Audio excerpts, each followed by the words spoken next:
अस्सलाम वालेकुम।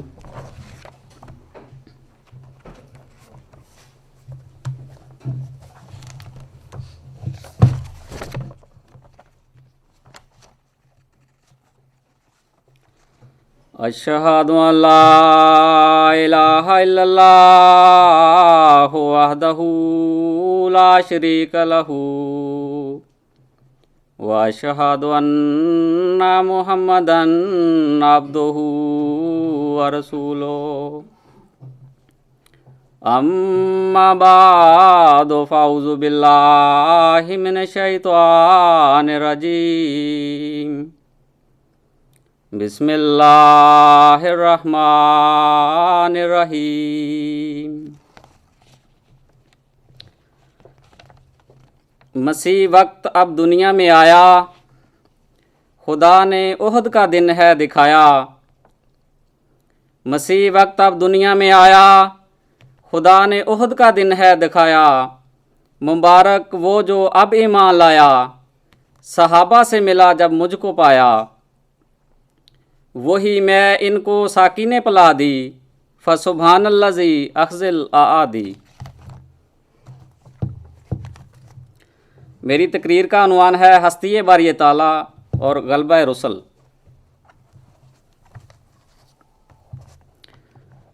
हस्ती बारी ताला की वो दलील जो मैं अब पेश करना चाहता हूँ ये है कि जब से दुनिया की तारीख़ महफूज है, हम ये देखते हैं जब कभी भी खुदा पर ईमान लाने वालों और खुदा का इनकार करने वालों का ख्वाह वह इनकार अकीदा का हो या अमली मुकाबला हुआ है, गलबा हमेशा ईमान लाने वालों के साथ रहा है। जिससे पता लगता है कि ईमान लाने वालों की नुसरत में कोई गैबी हाथ काम करता है। मेरा ये मतलब नहीं कि हर किस्म के इख्तिलाफ में मोमन बहरहाल काफिर के खिलाफ फतह पाता है। मेरा ये मतलब नहीं कि हर किस्म के इख्तिलाफ में मोमन बहरहाल काफिर के खिलाफ फतह पाता है, क्योंकि आम हालात में फतह और शिकस्त का कानून नेचर के मतहत आ जाती है। और कोई वजह नहीं कि अगर एक काफिर कामयाबी के तरीक़ को अख्तियार करता है और एक मोमन नहीं करता तो काफिर को फतह नसीब ना हो और मोमन को हो जाए। आम हालात में ऐसा कभी नहीं होगा, बल्कि कामयाबी उसी का हिस्सा रहेगी जो कामयाबी के रास्ते पर चलता है, ख्वाह वह कोई हो। बस इस जगह दुनिया के आम इख्तलाफात और मुकाबले मेरे मद्देनज़र नहीं, बल्कि मुराद ये है कि जब कभी भी कोई रास्तबाज शख्स इस दावा के साथ दुनिया में खड़ा होता है कि खुदा की तरफ से मेरी ज़िंदगी का ये मिशन मुकर्रर किया गया है कि ईमान को दुनिया में कायम करूं, तो फिर वो ज़रूर अपने मिशन में कामयाब होकर रहता है और दुनिया की कोई ताकत उसकी कामयाबी के रास्ता में रोक नहीं हो सकती।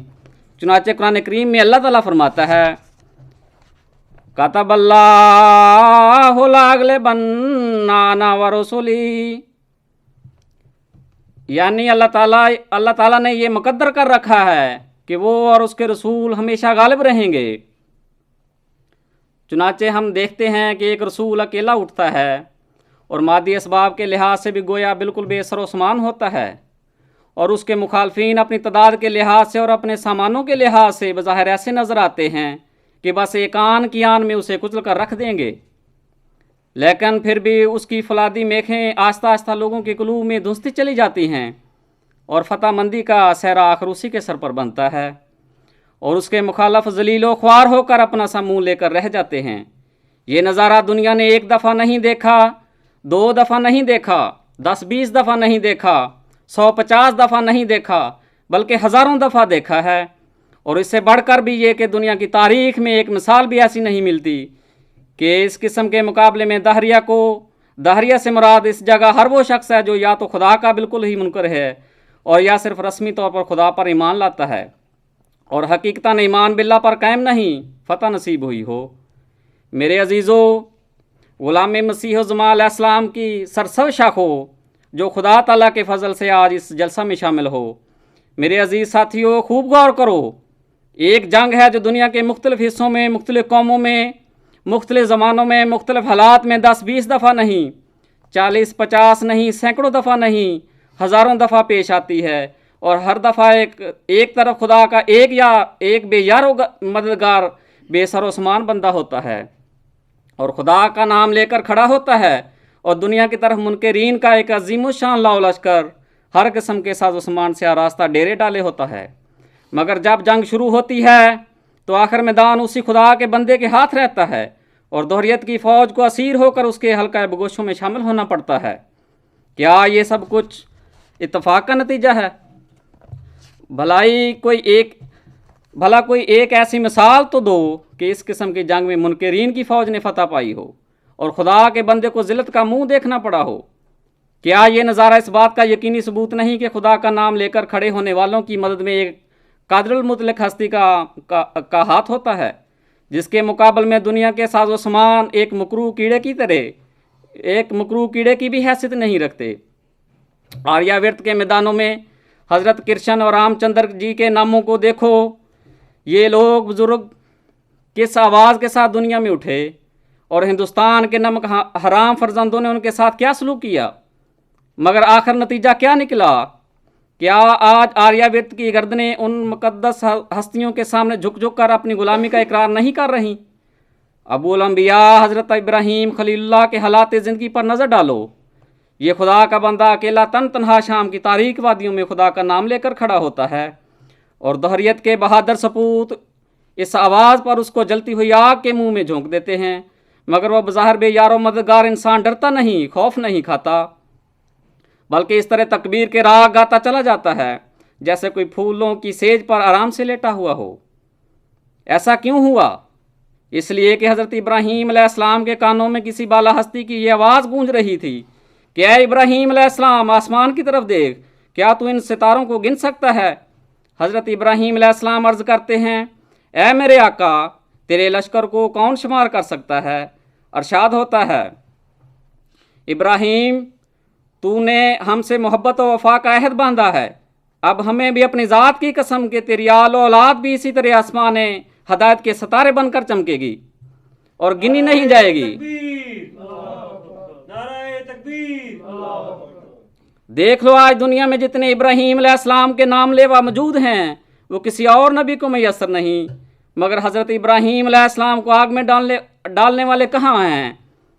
फिर मूसा अलैहिस्सलाम को ले लो। एक गरीब ख़ानदान में एक बच्चा पैदा होता है जिसे इसके घर वाले फ़िरौन के डर से संदूक में बंद करके दरिया में डाल देते हैं। फ़िरौन के लोग उसे दरिया से उठा लेते हैं और रहम के तौर पर या किसी और ख्याल से फ़िरौन इसे अपने घर में पाले जाने का हुक्म देता है। ये लड़का जब बड़ा होता है तो सल्तनत के एक जुर्म की सज़ा से खाइफ होकर वतन से भाग निकलता है और जंगलों की खाक झांकते हुए आखिर एक नेक इंसान की खिदमत अख्तियार कर लेता है, जहाँ 10 साल खिदमत के बाद उसकी शादी होती है और फिर वो खुदाई नूर से मुनव्वर होकर फ़िरौन के दरबार की तरफ वापस आता है और सारे दरबार खड़े होकर फ़िरौन के मुंह पर कहता है कि मैं उस खुदा का एलची हूँ जो तेरा और मेरा सबका खालिक व मालिक है, मेरे साथ बनी इसराइल को रवाना कर दो, वरना अंजाम ठीक नहीं होगा। फ़िरौन हुकूमत के नशे में मखमूर तेवरी चढ़ाकर जवाब देता है कि ऐ मूसा, क्या तू मेरे सामने इस तरह बोलता है? हाँ, तू जो मेरे घर के टुकड़ों पर पला हुआ है, ज़रा होश में आकर बात कर। हज़रत मूसा अलैहिस्सलाम समझ जाते हैं कि इस बदमस्त का गुरूर उतरता नज़र नहीं आता। तजवीज़ होती है कि किसी हिकमत से खुफिया तौर पर बनी इसराइल को साथ लेकर निकल चलें, फिर जो होगा देखा जाएगा। फ़िरौन को इल्म होता है तो गैज़ो गज़ब में आ जाता है और आपे से बाहर हुआ जाता है और हुकूमत के जरार लश्कर को साथ लेकर उन जंगल में भाग निकलने वालों का ताक़ुब करता है। बस देखते ही देखते उनको जा लेता है। बनु इसराइल, जिनको बरसों की ग़ुलामी ने न मर्दों से बदतर कर रखा था, ये नज़ारा देखकर सहमे जाते हैं, जिस तरह आज भी बाज़ जो ग़ुलामी मसीह ज़ुबां को मानते हैं वो सहमे हुए हैं। उनके अक़ब में फ़िरौन का जरार लश्कर है और सामने मुहीब समुंदर है। घबरा कर हज़रत मूसा से कहते हैं कि मूसा, अब क्या होगा? मगर हज़रत मूसा अलैहिस्सलाम हैं कि चट्टान की तरह कायम हैं। इन सहमे हुए चेहरों पर नज़र डालकर फरमाते हैं, कला इन्नमा या रब्बी ईसा यादीन, यानी खबरदार, घबराने की कोई बात नहीं, मेरे साथ मेरा खुदा है। देखो, वो अभी हमारे लिए रास्ता बना देता है। अल्लाह अल्लाह, ये वही हज़रत मूसा अलैहिस्सलाम है जो आज से चंद बरस पहले मिस्र की पुलिस से डर कर वतन से भाग निकले थे। अब फ़िरौन का लाओ लश्कर सामने है और हज़रत मूसा के माथे पर बल नहीं आता। फिर नतीजा क्या होता है? हज़रत मूसा के लिए समंदर फट कर रास्ता बना देता है, मगर फ़िरौन माँ अपने लश्कर और साज़ो सामान के समुंदर की मुहीब मौजों का शिकार हो जाता है। फिर इसी पर बस नहीं, बल्कि आज इब्राहीम की तरह मूसा अलैहिस्सलाम के नाम लेवा भी बेशुमार हैं, और फ़िरौन को कोई जानता तक नहीं। अलबत्ता उसका मुर्दा जिस्म लोगों की इबरतगाह बना हुआ है। आओ अब हज़रत मसीह नासरी का नज़ारा कर लें। बनु इसराइल की एक गरीब बेब्याही लड़की के घर में लड़का पैदा होता है। बदबातन यहूद चहमगोइयाँ करते हैं कि लड़की तो कभी ब्याही नहीं गई थी, ये लड़का कहाँ से आ गया, और इस बात को भूल जाते हैं कि पैदाइश एक साबिक़ा पेशगोई के मुताबिक थी, और इस बात को भूल जाते हैं कि मसीह की कम अज़ कम माँ तो मौजूद है। हज़रत आदम अलैहिस्सलाम का तो उनके ख्याल के मुताबिक ना बाप था ना माँ। खैर, ये बेबाप लड़का बड़ा होता है और फिर रूहुल कुदस की तायद पाकर पुरानी आवाज़ बुलंद करता है, जो हज़रत किरशन ने हिंदुस्तान में और हज़रत इब्राहीम ने शाम में और मूसा ने मिस्र में बुलंद की थी। मगर यहूद जो पहले से ही उसका आंखों से देख रहे थे, गैज़ो गज़ब से भर जाते हैं, और आखिर नौबत यहाँ तक पहुँचती है कि यहूद की साजिश से मसीह को सलीब पर लटका दिया जाता है, और यहूद खुश होते हैं कि हमने मैदान मार लिया। लेकिन मसीह के पीछे किसी और का हाथ था। वो अपने जानलेवा की मदद को आता है और उसे इस जिल्लत की मौत के मुंह से निकाल लेता है, और अपने मोहब्बत के कलाम से उसे यूं तसल्ली देता है कि आज मेरे एक मसलहत से यहूद ने तुझ पर एक आर्जी तसल्लुत पाया है, लेकिन मैं तेरा वफादार आका हूँ। अब क़यामत तक ये यहूद तेरे हल्का बखोशों के पाँवों के नीचे रहेंगे, और दुनिया देख लेगी कि दरअसल तूने फतह पाई है, ना कि इन यहूद ने। आज दुनिया क्या नज़ारा देखती है? क्या मसीह के खादम सारी दुनिया पर एक सैल अजीम की तरह छा रहे हैं? फिर सबके सरदार हज़रत अक़दस मोहम्मद रसूलुल्लाह सल्लल्लाहु अलैहि वसल्लम फ़िदा नफ्सी के बावजूद की तरफ निगाह करो। कुरैश के एक मुअज़्ज़ज़ मगर गरीब घराने के लड़के की शादी एक हया परवर लड़की से होती है। खामद और बीवी बहुत थोड़ा अरसा इकट्ठा रह ना पाते हैं कि इस लड़की के सर से खामद का साया उठ जाता है। वो लड़की इस वक्त हमल से है और उसके पेट का बच्चा उसके खामद की याद को उसके मासूम दिल में और भी ज़्यादा दर्दनाक तौर पर ताज़ा रख रहा है। खैर, वो बच्चा पैदा होता है, माँ उसे देखती है, और गो इस वक्त उसके महरूम खामद की याद ज़्यादा दर्द आलम के साथ उसके दिल में ताज़ा हो रही है। मगर वो खुश भी है कि उसके खामद के नाम को ज़िंदा रखने वाला बच्चा अब उसकी आंखों के सामने है। वो उसे कुरैश की रस्म के मुताबिक किसी बदवी दाइया के सुपुर्द करना चाहती है, मगर यतीम बच्चे को कौन ले? आखिर बड़ी तलाश के बाद एक दाइया मिलती है जो बच्चे को अपने साथ ले जाने पर रजामंद हो जाती है। और इसी तरह ये नबियों का सरताज अरब के सहराई झोंपड़ियों में अपनी ज़िंदगी के इब्तदाई दिन गुजारता है। जब उम्र ज़रा बड़ी होती है तो ये बच्चा अपनी माँ के पास वापस आ जाता है, मगर ज़्यादा अरसा नहीं गुजरता कि माँ भी आलम अरवाह में अपने महरूम खामन से जा मिलती है, और ये बच्चा बगैर माँ बाप के रह जाता है। इसके बाद बाज़ रिश्तेदारों की आगोश तरबियत में ये बच्चा जवान होता है और बड़ा होकर दूसरे कुरैश की तरह तजारत के कारोबार में मसरूफ़ हो जाता है। और इसी हालत में उसकी उम्र के साल गुजरते जाते हैं। वह बिल्कुल अनपढ़ और उम्मी है, मगर अपने अखलाक फ़ाज़ला से कुरैश में ख़ास इज़्ज़त की निगाह से देखा जाता है, और लोग उसे अमीन के लक़ब से पुकारते हैं। जब उसकी उम्र 40 साल के करीब होती है तो उसकी तबीयत खुलवत गज़ीनी की तरह माइल हो जाती है, और कुरैश के आदात और रसूम, उनका मज़हब उसकी सलीमुल फ़ितरत को काबिल नफ़रत नज़र आते हैं। वो एक आला ज़ाब्ता अखलाक और दिल की सच्ची तस्कीन देने वाले मज़हब की तलाश में सरगर्दां रहता है। मक्का के पास एक वीरान पहाड़ में, जिसमें एक वीरान गार है, ये जगह उसे अपनी खुलवत नशीनी के लिए पसंद आई, और वह दिन रात उसी के अंदर बैठा रहता है, और एक नामालूम हस्ती की याद में जो उसके बेचैन दिल को तस्कीन दे सके, और अपना वक्त गुजारता है। फिर मुख्तसर ये कि ज़्यादा अरसा नहीं गुजरता कि वो एक पर्दा मस्तूरियत से बाहर आकर अपने खुदादाद मनसब को कुरैश के सामने पेश करता है, और इनको उस खुदा की तरफ बुलाता है जो इस दुनिया का खालिक व मालिक है, और जिसके बगैर कोई खुदा नहीं। सरदारान कुरैश उसकी इस बात को सुनकर हंस देते हैं और उसे काबिल इल्तफ़ात नहीं समझते, मगर वो अपने काम में लगा रहता है। और आखिर चंद समझदार वफादार शार लोग उसके गिर्द जमा हो जाते हैं और उसकी बातों पर ईमान लाकर उसके काम में हाथ बटाने लगते हैं। अब उसकी कौम की भी आंखें खुलती हैं और वो भी महसूस करने लगते हैं कि ये आवाज़ सिर्फ हंस का टाल देने वाली नहीं, बल्कि अगर उसकी रोकथाम ना की गई तो ये आवाज़ इनकी कौम में फूट और जत्थाबंदी पैदा कर देगी। और अब से इस अजीमुशान और तारीख़ी आलम बेनज़ीर मजहबी जंग का सिलसिला शुरू होता है, जिसने 20 साल अरब के वसी मुल्क में एक जलजिला और तूफ़ान बर्पा कर रखा और मुल्क के एक सिरे से लेकर दूसरे सिरे तक एक ऐसी आग लगा दी जो उस वक़्त तक नहीं बुझी जब तक कि सारा मुल्क एक वहदे खुदा के झंडे के नीचे जमा नहीं हो गया। सबसे पहले कुरैश मक्का ने मुसलमानों की इस मुट्ठी भर जमात को जबरन उनके पुराने दीन की तरफ लौटाना चाहा और उनको ऐसे ऐसे मजालम का तख्ता मश्क बनाया जिनका हाल पढ़कर बदन के रूंगटे खड़े हो जाते हैं। बिलाल एक हबशी गुलाम थे, उनके कानों में इस्लाम की आवाज़ पड़ी तो फितरत सहिया ने फ़ौरन कबूल कर लिया। उनका आका उमिया बिन हल्फ कुरैश का एक बड़ा रईस था। उस बदबख्त ने उनको इतने दुख दिए कि खुदा की पनाह दोपहर के वक़्त जब ऊपर से आग बरसती थी और मक्का का पथरीला मैदान भट्टी की तरह तपता था, उमिया बिन हल्फ इनको बाहर ले जाता और उनको नंगा करके रेत पर लिटा देता और बड़े बड़े गर्म पत्थर उनके सीने पर रख देता और ख़ुद ऊपर चढ़ बैठता और कहता, मोहम्मद से अलग हो जा और खुदा की परस्तिश कर दे और बुतों के सामने सजदा कर, वरना इसी तरह अजाब दे देकर मार दूंगा। इस बेनज़ीर जंग में जो कुर्बानियाँ हज़रत सल्लल्लाहु अलैहि वसल्लम और आपके सहाबा को करनी पड़ी और जिन जिन मुश्किलात में से गुजरना पड़ा वो हर सही तारीख़ में मज़कूर हैं। इस जगह उनकी इयादा की ज़रूरत नहीं, मगर एक वाक़या जो मैंने बयान किया है इससे ही इंसान के रूंगटे खड़े हो जाते हैं। अब इसके बाद हज़रत सल्लल्लाहु अलैहि वसल्लम फ़िदा नफ्सी के बाद आपके खादम और कामिल ज़िल और बरूज़ी जमाली हज़रत मिर्ज़ा ग़ुलाम अहमद क़ादियानी अलैहिस्सलाम की ज़ाते वाला सिफ़ात भी इसी सिलसिला की एक मुक़द्दस कड़ी है। एक गुमनाम रेल और तार से दूर पर्दा तारीकी में मस्तूर गाँव के अंदर एक बच्चा पैदा होता है।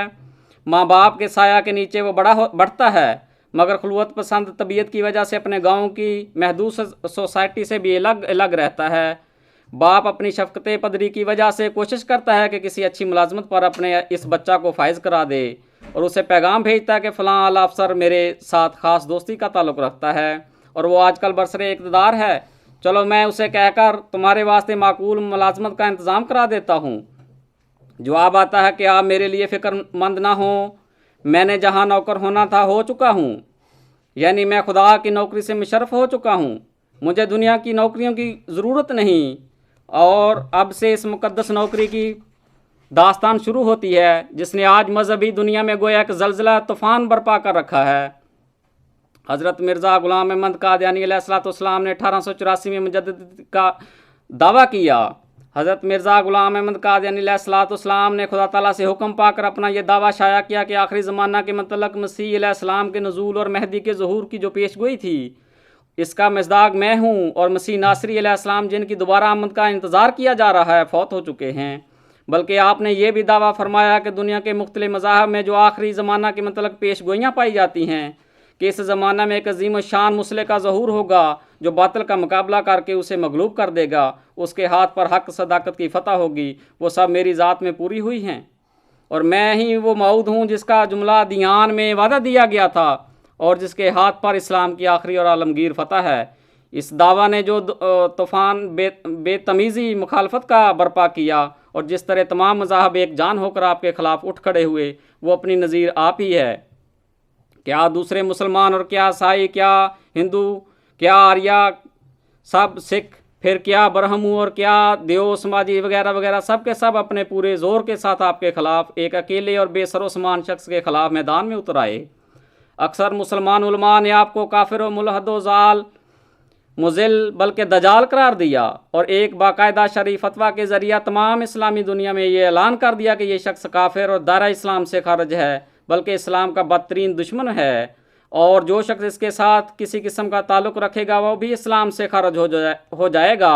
और ये भी शाया किया कि इस शख्स को हर मुमकिन तरीक़े से नुकसान पहुँचाना न सिर्फ जायज़ बल्कि कार सवाब है। सिलसिला अहमदिया की इब्तदाई तारीख़ एक दर्दनाक कहानी है जिसके मुताले से बदन के रूंगटे खड़े हो जाते हैं। एक तरफ एक अकेला शख्स है जिसके पास बज़ाहिर हालात कोई जत्था नहीं, कोई साजो सामान नहीं, कोई माल और दौलत नहीं, कोई नाम नमूद नहीं। दूसरी तरफ गोया दुनिया भर की अफवाज हर मुमकिन साजो सामान से आरास्ता एक सैल अजीम की तरह चारों तरफ से उमड़ी चली आती है, मगर वो शख्स डरता नहीं, हिरासा नहीं होता। एक मुस्तहकम चट्टान की तरह अपनी जगह पर कायम है। उसके हाथ में कोई तलवार नहीं जिसे चलाए, कोई माल नहीं जिसे बखेरे, कोई ज़ाहिरी इल्म नहीं जिसके साथ मरऊब करे, कोई ताकत नहीं जिसके साथ डराए। हाँ, सिर्फ एक रूहानी झंडा है जिस पर किसी एक गैर अर्जी रोशनाई में लिखे हुए ये अल्फाज चमक रहे हैं। दुनिया में एक नज़ीर आया पर दुनिया ने उसको कबूल ना किया, लेकिन खुदा उसे कबूल करेगा और बड़े ज़ोर आवर हमलों से उसकी सच्चाई जाहिर कर देगा।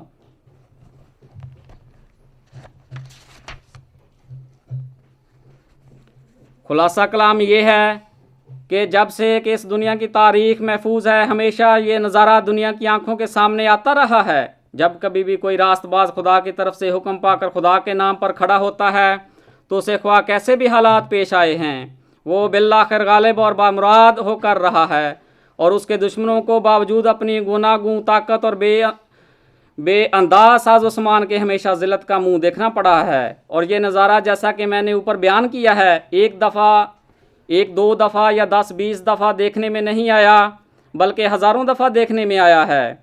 और दुनिया की तारीख में कोई एक मिसाल भी उसके ख़िलाफ़ नज़र नहीं आती। पास ये गलबा इस बात का एक यकीनी और कतई सबूत है कि खुदा के नाम पर खड़े होने वालों की तायद में कोई ज़बरदस्त गैबी ताकत काम करती है, जिसके मुकाबले में दुनिया के साजो सामान एक मुर्दा कीड़े की भी हकीकत नहीं रखते।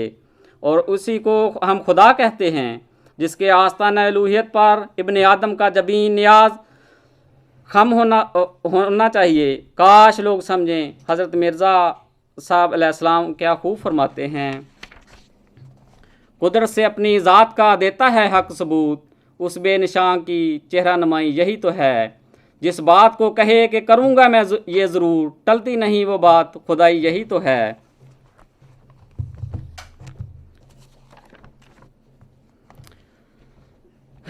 इसी तरह हज़रत अब्दुल गफ़ार जंबा साहब ग़ुलाम मसीह ज़मान ने अल्लाह ताला से रूहुल कुदस की तायद पाकर वही पुरानी आवाज़ आज बुलंद की है जो हज़रत कृष्ण ने हिंदुस्तान में, और हज़रत इब्राहीम ने शाम में, और हज़रत मूसा ने मिस्र में, और हज़रत अक़दस मोहम्मद रसूलुल्लाह सल्लल्लाहु अलैहि वसल्लम के आशिक़ सादिक़ हज़रत मिर्ज़ा ग़ुलाम अहमद कादियानी अलैहिस्सलाम ने कादियान हिंदुस्तान में बुलंद की थी। जिस तरह यहाँ हज़रत सल्लल्लाहु अलैहि वसल्लम ने मिसाक़ नबीयीन के मुताबिक हज़रत महदी व मसीह मौद की पेशगोई अपनी उम्मत की आजमाइश के लिए बयान फरमाई थी, और हज़रत महदी और मसीह मौद का इनकार दरअसल हज़रत अक़दस मोहम्मद रसूलुल्लाह सल्लल्लाहु अलैहि वसल्लम का ही इनकार था। इसी तरह 20 फरवरी 1886 की इल्हामी पेशगोई भी हज़रत मिर्ज़ा साहब अलैहिस्सलाम को मिसाक़ नबीयीन के तहत बख्शी गई थी, और इस इल्हामी पेशगोई के मुताबिक आने वाले मऊद ज़की ग़ुलाम यानी मुस्लिम मऊद का इनकार भी दरअसल हज़रत मिर्ज़ा साहब अलैहिस्सलाम का ही इनकार है। हज़रात, हम जमात अहमदिया कादियान के मरबियान और अमीर और सदर साहबान से कहते हैं कि खलीफा सानी साहब का दावा मुस्लिम मऊद झूठ पर मबनी था, और या तो वो सियासी दावा था। आप लोग हमारे साथ बैठकर दलाइल से बात करें। वो बड़ी अजीब बहस में पड़ जाते हैं। कहते हैं कि जंबा साहब को अल्हाम क्या हुआ है और तादाद कितनी है। हमारी तरफ से जवाब ये होता है कि आप हज़रत बानिया जमात की किताबों का गौर से तो पढ़ें, और हज़रत अब्दुल गफ़ार जंबा अलैहिस्सलाम की किताबों को भी गौर से पढ़ें और ख़ुद फैसला कर लें। लेकिन किताबें लेने से भी इनकारी हैं। अल्लाह ताला के मामूर दलील से बात करते हैं। इनको कहते हैं कि हमारे जो दावा है हमारे साथ बैठ के दलाइल के साथ बात करो, तो इनके पास कोई दलील नहीं होती। पहली दलील ये है कि जब अल्लाह ताला अपने किसी नबी को किसी मुबशर वजूद के मतलब बशारत देता है तो उस वक़्त वो वजूद दुनिया में मौजूद नहीं होता। इस दलील को कुरान मजीद से झटला कर दिखा दें, कोई नहीं झटला सकता इस दलील को। दूसरी दलील ये है कि खलीफा सानी अगर मुस्लिम मऊद थे तो क्या मुजद्दद अल-फ़ाखर हज़रत अक़दस मसीह मौला इस्लाम की तालीम इतनी नाक़स थी नौज़ुबिल्लाह कि आपकी वफ़ात के फ़ौरन बाद 35-36 साल के बाद नए मुजद्दद या मुसले की ज़रूरत पड़ गई। नंबर 3, याद रखें कि मुजद्दद लोग दीन में बिदात के किलाकमा के लिए मबूस होते हैं। 1944 में अहमदियत में कौन सी बिदात दाखिल हो गई थी जिसके किलाकमा के लिए अल्लाह ताला ने खलीफा सानी को बतौर मुजद्दद या मुसले मबूस किया। नंबर 4 दलील, खलीफा सानी समेत हजूर की औलाद में से कोई भी दायरा पेश गोई मुस्लिम मौद में नहीं आता। अगर आता है तो हज़रत अक़दस की कुतुब में से साबित कर दिखाएं।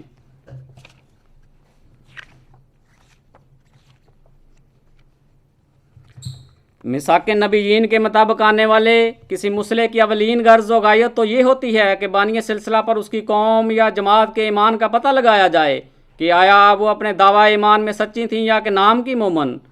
अलावा इसके जब मुस्लिम मौद का ज़हूर होता है या किसी मुसले का ज़हूर होता है तो उसकी कौम या जमात में काफ़ी फतूर और बिगाड़ पैदा हो चुके होते हैं जिनकी अल्लाह ताला को इस्लाह मतलूब होती है।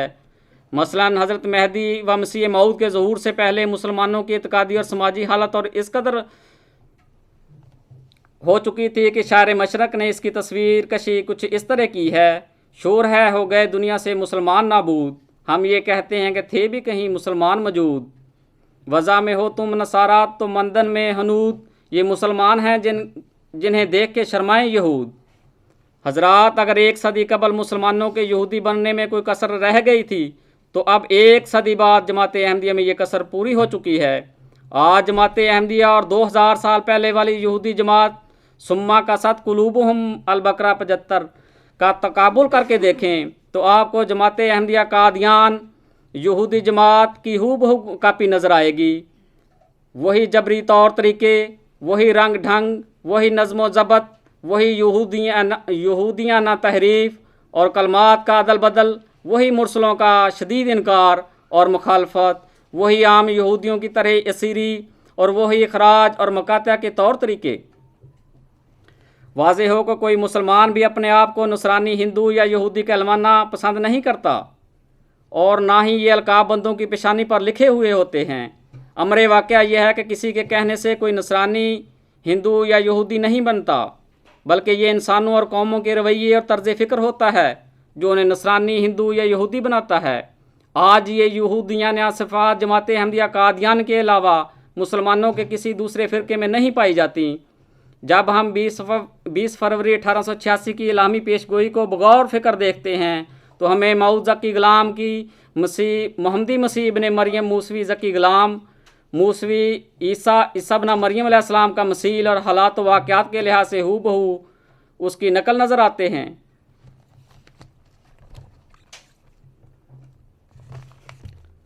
अल्लाह ताला कुरान करीम में फरमाता है, कुरान करीम से मालूम होता है कि हर ज़माने में, हर मामूर के ज़माना में अक्सरियत और अक़लियत का फितना पैदा होता है।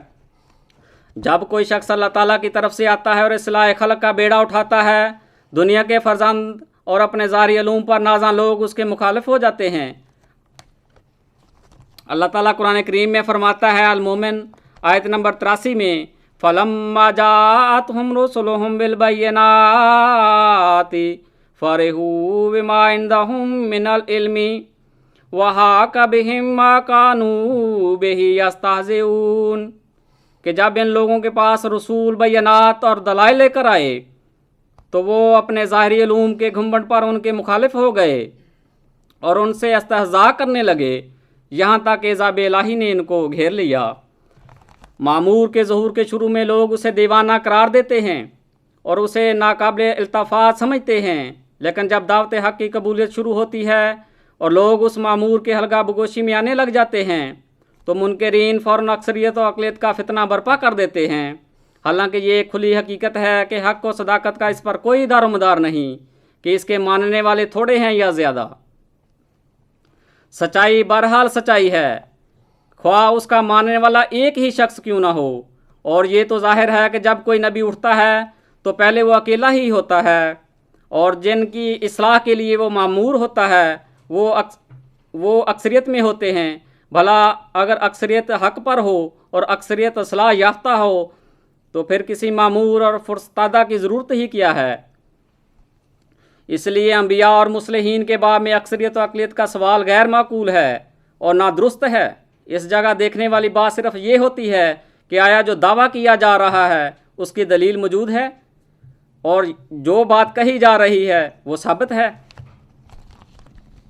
ये अमर सख्त हैरत अंगेज़ है कि आज के अहमदी उलमा ने कुरान मजीद के सरासर खिलाफ और मुरब्बियों ने भी कुरान मजीद के सरासर मुखालफ ये फितना बर्पा कर रखा है कि अहमदियों की तादाद चूँकि जमात अहमदिया सलाह पसंद की जमात चूँकि थोड़ी है इसलिए वो बातिल पर हैं और अक्सरियत हमारी जमात हक पर है और इनको जुल्म सितम का निशाना बनाया जाए। इस्लाम किसी किस्म के मजहबी जबर का रवादार नहीं, इसलिए जबर इकराह तो किसी सूरत में भी जायज़ नहीं, लेकिन अक्सरियत अक़लियत का सवाल उठाना भी कोई मकबूलियत नहीं रखता। हमारे मुखालफिन को चाहिए था कि वो कुरान मजीद को मुहल्लक इम्तिहान करार देकर अहमदिया अकायद का जायज़ा लेते, जमात अहमदिया इस्लाह पसंद के अकायद का जायज़ा लेते। जब ये साबित है कि अहमदी जमात के अकायद कुरान मजीद की रूह से, जमात अहमदिया इस्लाह पसंद के अकायद कुरान करीम की रूह से दुरुस्त हैं, तो ये क्या सवाल हुआ कि इनकी तादाद थोड़ी है। अक्सरियत व अक़लियत के बारे में कुरान मजीद की आयात बेशुमार कुरान करीम में आयात हैं, जैसे कि अल्लाह ताला फरमाता है कि बेशक तुम में से एक जमात मेरी रसालत पर ईमान ले आई है और एक हिस्सा अभी तक ईमान नहीं लाया, लेकिन तुम सब्र से इंतज़ार करो यहाँ तक कि हकमुल हाकिमीन खुदा हमारे दरमियान फ़ैसला कर दे। हज़रत शोएब अलैहिस्सलाम इस पुरखलूस बयान पर कौम के लीडरों ने कहा कि हम तो तुम्हें और तुम्हारे साथ के मोमिनों को अपनी आबादी से निकाल देंगे, वरना तुम हमारी मिलत में वापस आ जाओ। हज़रत शोएब अलैहिस्सलाम ने फरमाया, क्या नापसंदगी के बावजूद भी वापस आना ज़रूरी है? इससे ज़ाहिर है कि नबी पुरमोहब्बत पैगाम देते हैं, दलील से बात करते हैं, मगर उनके मुखालफ अपनी अक्सरियत अपनी कसरत के ज़ोम पर एक फ़ितना बर्पा कर देते हैं और नबी और उसकी जमात को मुल्क बदर करने के दर पे होते हैं या जबरन उनके अकायद छुड़ाना चाहते हैं। अंबिया पर इब्तिदान ईमान लाने वाले हमेशा थोड़े होते हैं और उनके मुखालफ अपनी अक्सरियत की वजह से इनकार करते रहते हैं। इसी तरह अल्लाह ताला कुरान करीम में फरमाता है, वमार सलनाफ़ी करियत मिन नज़ीरिन, कि हमने जब भी किसी जगह पर अपना फुरस्तादा नज़ीर भेजा तो वहाँ के सरबराह लोगों ने कहा कि हमारे पास माल ज़्यादा हैं और हम औलाद और तादाद के लिहाज से भी ज़्यादा हैं, इसलिए हम पर अजाब नहीं आ सकता। फ़िरौन मिस्र के डर से हज़रत मूसा अलैहिस्सलाम पर बहुत थोड़े लोग ईमान लाए थे। फ़िरौन ने बनी इसराइल का जिक्र करते हुए पूरे मुतकब्बराना अंदाज में कहा कि ये बनी इसराइल नहायत छोटी सी अक़लियत है, हम इनको देखकर गज़बनाक हो रहे हैं और हमें इनसे चौकस रहना पड़ेगा। फ़िरौन ने बनी इसराइल की किल्लत तादाद की वजह से अक़लियत और अक्सरियत का फितना बर्पा कर दिया। अल्लाह ताला ने सूरह कहफ में भी, जो आखिरी ज़माना के फितनों में से ख़ुसूसियत तल्लुक़ रखता है, दो शख्सों की मिसाल बयान फरमाई है। एक कहता है कि मैं अपने बागात और माल और तादाद में तुमसे ज़्यादा बढ़कर हूँ, और दूसरा कहता है सूरह कहफ की आयत नंबर 39 में कि अगर आप मुझे माल और तादाद की किल्लत की वजह से हिकारत से देखते हैं और अपने बागात पर गरूर करते हैं, तो ये भी मुमकिन है कि अल्लाह ताला मुझे तेरे बाग से बेहतर बाग दे दे और तेरे बाग पर आसमान से बगोला भेजकर उसे तबाहशुदा दलदल बना दे। इन आयात कुरानिया की रोशनी में ज़ाहिर है कि तादाद की किल्लत और कसरत ऐसी चीज़ नहीं जिस पर किसी को तकब्बुर और गुरूर करने का हक़ हो।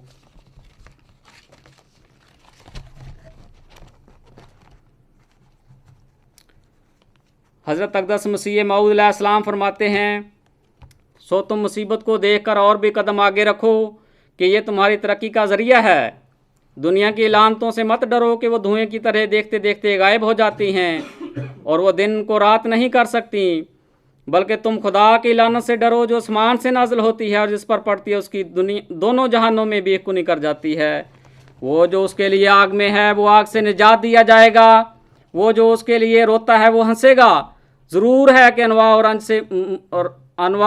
रंज व मुसीबत से तुम्हारा इम्तिहान भी हो, जैसा कि पहले मोमिनों के इम्तिहान हुए। सो खबरदार रहो, ऐसा ना हो कि ठोकर खाओ। ज़मीन तुम्हारा कुछ बिगाड़ नहीं सकती अगर तुम्हारा आसमान से पुख्ता ताल्लुक़ है। अगर तुम्हारी ज़मीनी इज़्ज़त सारी जाती रहे तो खुदा तुम्हें एक लाजवाल इज़्ज़त आसमान पर देगा। सो तुम उसको मत छोड़ो, और ज़रूर है कि तुम दुख दिए जाओ और अपनी कई उम्मीदों से बेनसीब किए जाओ। सो इन सूरतों से तुम दिलगीर मत हो, क्योंकि तुम्हारा खुदा तुम्हें आजमाता है कि तुम उसकी राह में साबित कदम हो या नहीं। अगर तुम चाहते हो कि आसमान पर फरिश्ते भी तुम्हारी तारीफ़ करें तो तुम मारे खाओ और खुश रहो, और गालियाँ सुनो और शुक्र करो, और नाकामियाँ देखो और पैबंद मत तोड़ो। हज़रत अक़दस मसीह मौला इस्लाम मज़ीद फरमाते हैं, उसके अजायबात कुदरत इस तरह पर हमेशा ज़हूर फरमाते हैं कि वो गरीबों और हकीरों को इज़्ज़त बख्शता और बड़े बड़े मौज़ूओं और बुलंद मर्तबा लोगों को खाक में मिला देता है। बड़े बड़े उलमा और फजला उसके आस्ताना फैज़ से बकुली बेनसीब और महरूम रह जाते हैं, और एक जलील हकीर उम्मी जाहिल नालायक मुंतखब होकर मकबूलीन की जमात में दाखिल कर लिया जाता है। हमेशा से इसकी कुछ ऐसी ही आदत है और कदीम से वो ऐसा ही करता चला आया है। फिर हज़रत अक़दस मसीह मौला इस्लाम एक जगह फरमाते हैं कि खुदा ने मुझे बार बार खबर दी है कि वो मुझे बहुत अज़मत देगा और मेरी मोहब्बत दिलों में बिठाएगा और मेरे सिलसिला को तमाम दुनिया में फैलाएगा और सब फ़िरक़ों पर मेरे फ़िरक़ा को गालिब करेगा, और मेरे फ़िरक़ा के लोग इस कदर इल्म और मार्फत में कमाल हासिल करेंगे कि अपनी सच्चाई के नूर और अपने दलाइल और निशानों की रूह से सबका मुंह बंद कर देंगे। आज जमात अहमदिया का अदियान मेरे 4 सवालों के जवाब दे दे, क्योंकि वो हम ही लोग हैं जिनको अल्लाह ताला ने इस कदर इल्म और मार्फत दिया है। हमारे साथ मुकाबला करके तो देखें। और हर एक कौम, फिर हजूर फरमाते हैं, और हर एक कौम इस चश्मा से पानी पिएगी और यह सिलसिला ज़ोर से बढ़ेगा और फूलेगा यहाँ तक कि ज़मीन पर मुहैयत हो जाएगा। और खुदा ने मुझे मुखातब करके फरमाया है, मैं तुझे बरकत पर बरकत दूंगा यहाँ तक कि बादशाह तेरे कपड़ों से बरकत ढूंढेंगे। सो ऐ सुनने वालों, इन बातों को याद रखो और इन खुशखबरियों को अपने संदूकों में महफूज रख लो कि ये खुदा का कलाम है जो एक दिन पूरा होगा। फिर हजूर अलैहिस्सलाम फरमाते हैं, अब वो दिन नज़दीक आते हैं कि सच्चाई का आफ्ताब मगरब की तरफ से चढ़ेगा और यूरोप को सच्चे खुदा का पता लगेगा। आज सूरज लोगों चढ़ आया है यहाँ कील में, तो तुमने देखा नहीं। करीब है कि सब, फिर हजूर फरमाते हैं, करीब है कि सब मिलते हलाक होंगी मगर इस्लाम, और सब हरबे टूट जाएंगे मगर इस्लाम का आसमानी हरबा वो ना टूटेगा, ना कुंद होगा जब तक कि दज्जालियत को पाश न कर दे। वो वक्त करीब है कि खुदा के सच्ची तौहीद जिसको बयाबानों के रहने वाले और तमाम तालीमों से गाफिल भी अपने अंदर महसूस करते हैं, मुल्कों में फैलेगी। उस दिन ना कोई मसनूई कुफारा बाकी रहेगा और ना कोई मसनूई खुदा, और खुदा का एक ही हाथ कुफर की सब तदबीरों को बातिल कर देगा, लेकिन न किसी तलवार से न बंदूक से, बल्कि मुस्तअद रूहों को रोशनी अता करने से और पाक दिलों पर एक नूर उतारने से। तब ये बातें जो मैं कहता हूँ समझ में आएंगी। व आखिर दावाना अनिल हम्दुलिल्लाहि रब्बिल आलमीन।